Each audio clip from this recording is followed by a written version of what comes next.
नमस्कार. आजची आपली रेसिपी आहे क्रिस्पी कारल्याचे काप. तर हे कसे बनवायचे हे आपण आज बघणार आहोत. याच्यासाठी आपण 1 पाव कारले स्वच्छ धुवून घेतले आहेत आणि याचे हे दोन्ही साइडचे टोकं आपल्याला काढून घ्यायचे आणि याचे असे काप करून घ्यायचे आहे. तर असे लांब हे आपण कापून घेणार आहोत. तर असेच हे सगळे कारले आपल्याला कापून घ्यायचे आहेत आणि याला निंबू आणि मीठ लावून 10 ते 15 मिनिट आपण हे साइडला ठेवणार आहोत. तर इथे आपण अर्ध्या निंबाचा रस याच्यामध्ये घातलेला आहे आणि 1 टीस्पून मीठ घालायचं. मिक्स करून हे आपण साइडला ठेवणार आहोत.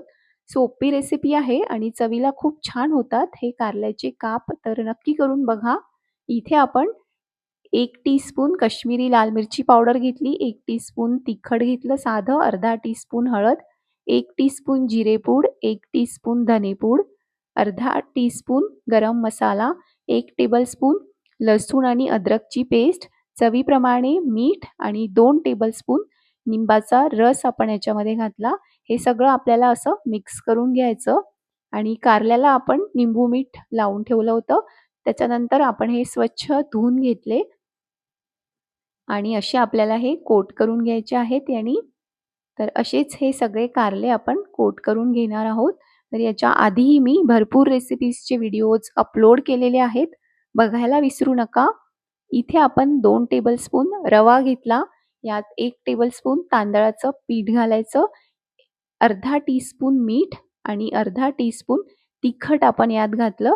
हे सगळं आपल्याला मिक्स करून घ्यायचं आहे आणि यानी कारले आपल्याला कोट करून घ्यायचे आणि शॅलो फ्राय करायचे आहेत.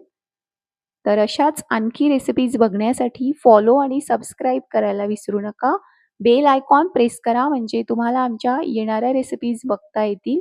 तर असे हे सगळे कारल्याचे काप आपण कोट करून घेणार आहोत रव्यानी आणि शॅलो फ्राय करून घ्यायचे.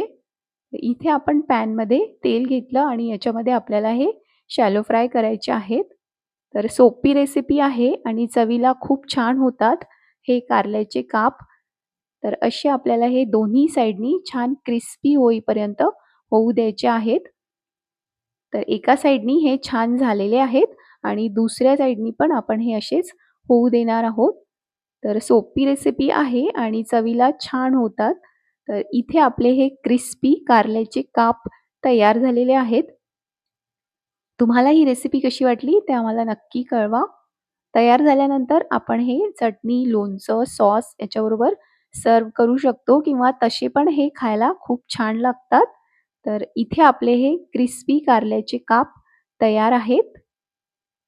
नक्की करून बघा आणि तुम्हाला ही रेसिपी कशी वाटली ते आम्हाला नक्की कळवा.